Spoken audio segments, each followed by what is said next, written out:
para onde nós vamos depois dessa vida? Para onde nós vamos quando nós deixarmos essa vida, após a nossa morte?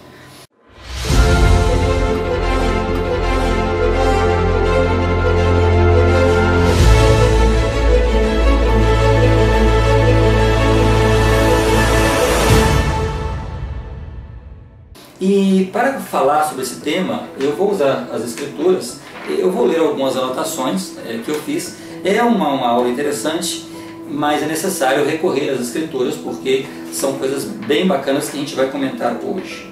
Mas para falar sobre esse tema, nós vamos começar lendo uma Escritura que está em Lucas, no capítulo 23, nos versículos 33 e 43. E esses versículos, eles vão falar sobre o momento da crucificação de Cristo. Então Jesus Cristo estava crucificado e ao lado dele estavam dois ladrões. E eles começam a conversar com Jesus Cristo. E um deles reconhece que Cristo não tinha nenhuma falta, enquanto eles tinham as faltas, e havia um motivo pelo qual deveriam estar ali como crucificados como ladrões, porque eles reconhecem a falta. E esse ladrão, olhando para Jesus, disse: Senhor, lembra-te de mim quando entrares no seu reino. E Jesus, olhando para este ladrão, disse: em verdade te digo que hoje estarás comigo no paraíso. Bom, então, aqui Jesus Cristo dá a resposta a essa primeira pergunta. Onde nós vamos quando nós deixarmos essa vida? E Jesus responde: ao paraíso. Só que essa palavra paraíso, ela é interpretada de várias maneiras, mas usando as Escrituras, vamos ler o que as Escrituras falam sobre este paraíso, né? Então, ficou bem claro que quando nós morremos, quando nós deixamos essa terra, né, o nosso corpo nessa terra, o nosso espírito vai para este lugar chamado paraíso, ou nós podemos chamá-lo de mundo espiritual. Nosso corpo físico fica aqui, mas o nosso espírito, ele vai para este mundo espiritual. Bom, mas então, para entender este mundo espiritual, ele é um lugar para onde nós vamos, e lá nós ouviremos o Evangelho e os ensinamentos de forma correta, se aqui na terra chegarmos a morrer sem tê-los ouvido. É importante saber isso, porque hoje a gente ouve falar de religiões por todos os lados e interpretações das mais variadas formas do Evangelho. Mas qual é o caminho correto, ou qual é a explicação correta, ou qual é a forma correta de entender o Evangelho? Não podemos, claro, todos nós temos o mesmo Deus, e isso nós temos que respeitar, mas nem todos vão estar certos. Haverá pessoas que vão interpretar da forma certa e haverá pessoas que vão interpretar da forma errada. Então, por exemplo, se eu falo que Deus é um animal, e se o outro fala que Deus é uma fumaça, se o outro fala que Deus é um homem de carne e ossos, se o outro fala que Deus é uma flor, ou seja, na nossa imaginação isso pode acontecer, mas na realidade, qual é a forma de Deus? Então, se nós morremos e não conhecemos a verdade, no mundo espiritual nós vamos ter essa oportunidade de conhecer a verdade. Então essa oportunidade, ela é dada a cada um de nós quando nós morremos. Cristo, neste momento, nosso Pai Celestial, ele é extremamente justo. Por quê? Porque ele dá a todos os homens a oportunidade de conhecer as coisas da forma como deve ser. Neste mundo espiritual, nós estaremos nos preparando para o dia da nossa ressurreição. E a ressurreição é um tema até um pouco polêmico em algumas instâncias, porque muitas pessoas também interpretam de forma errônea o que representa a ressurreição, que é um dom gratuito de Deus para todos nós. Para ressuscitar, basta estarmos mortos, né? Assim como nós nascemos, um dia nós morremos e um dia nós ressuscitaremos. Agora, a ressurreição não é reencarnação. São duas coisas bem diferentes. A ressurreição, ela foi predita no Antigo Testamento e no Novo Testamento também. A ressurreição é um dom de nosso Pai Celestial para o nosso progresso, para o nosso crescimento. Nós falamos nos capítulos anteriores que no nosso primeiro estado, lá na nossa vida pré-mortal, o nosso crescimento era limitado.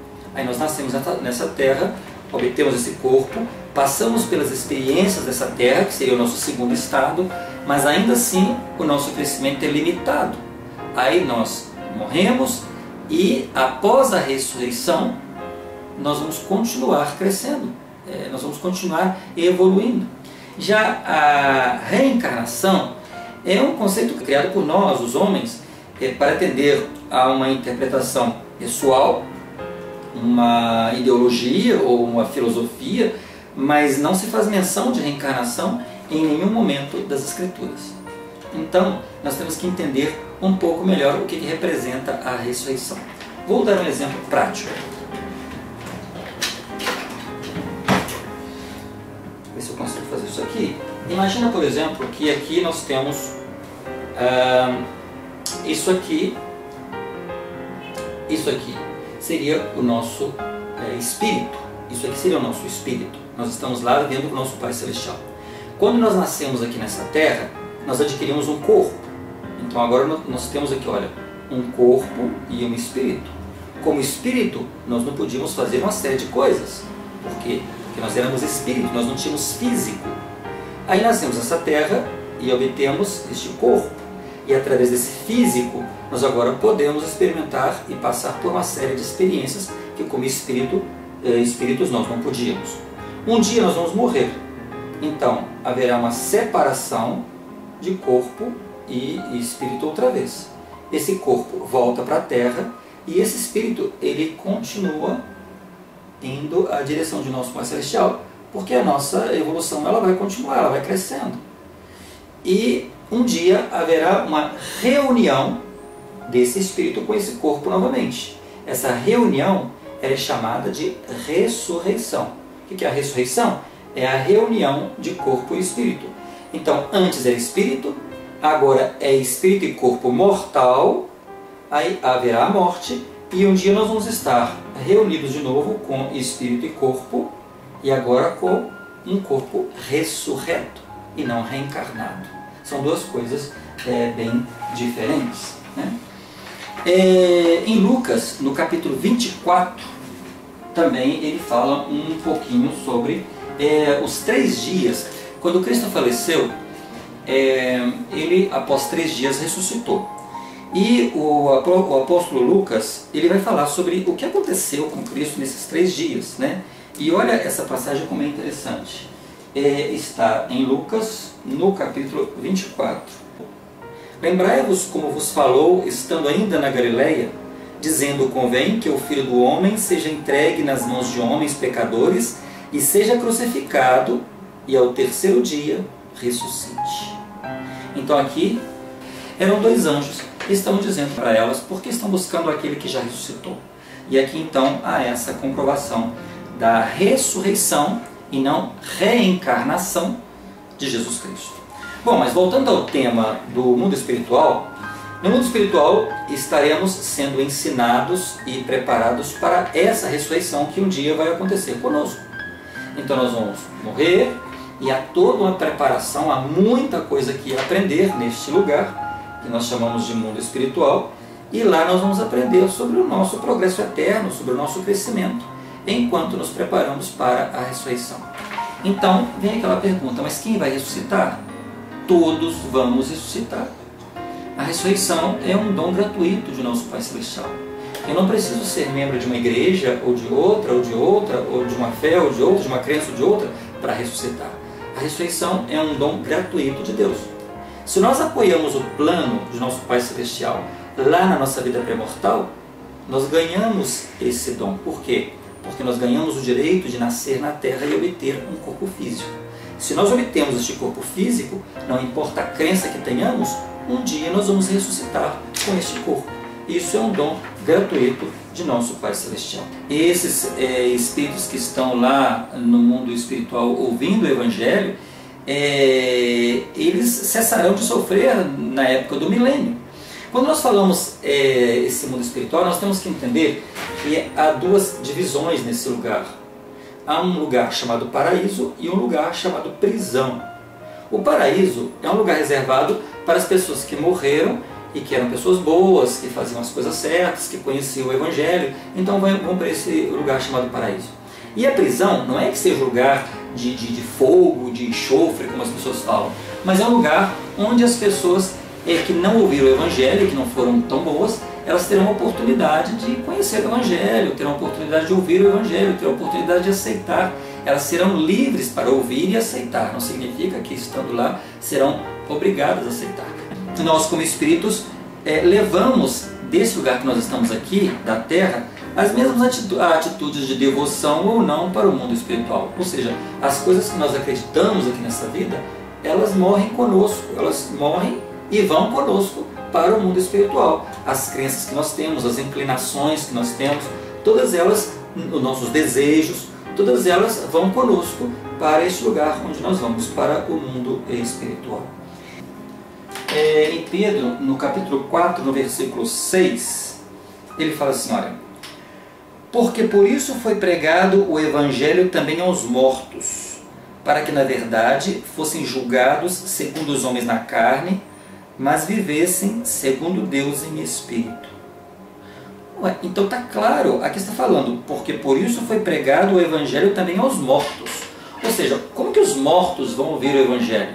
Lá no mundo espiritual.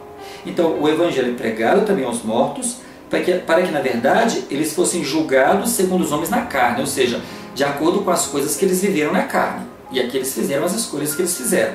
Mas vivessem segundo Deus em espírito. Ou seja, eles terão a oportunidade, logicamente, de ouvir as coisas lá. Eu não acredito, basicamente, o que faz referência às Escrituras, que a pessoa que teve a oportunidade nessa terra de fazer o bem e não fez, que mesmo aceitando lá, que ela vai ter a mesma bênção que uma pessoa que desde aqui sempre fazia o bem. Mas ela terá a oportunidade, principalmente porque muitas pessoas morreram sem ter a oportunidade de conhecer. O profeta Isaías, no Antigo Testamento, ele faz referência também aos mortos no mundo espiritual. E ele fala sobre essa preparação desses mortos para a ressurreição. Isso lá no Antigo Testamento. Olha que interessante. Lá no capítulo 26, no versículo 19, ele fala assim, olha: os teus mortos viverão. Isso é o profeta Isaías falando. Os teus mortos viverão, os teus mortos ressuscitarão. Despertai e exultai os que habitais no pó, porque o teu orvalho será como o orvalho das ervas, e a terra lançará de si os mortos. Então ele fala que os mortos eles ressuscitarão. A ressurreição, como eu falei no início, é um dom de nosso Pai Celestial para todas as pessoas, né? Agora, o que vai acontecer após a ressurreição? Isso é o tema da nossa próxima aula.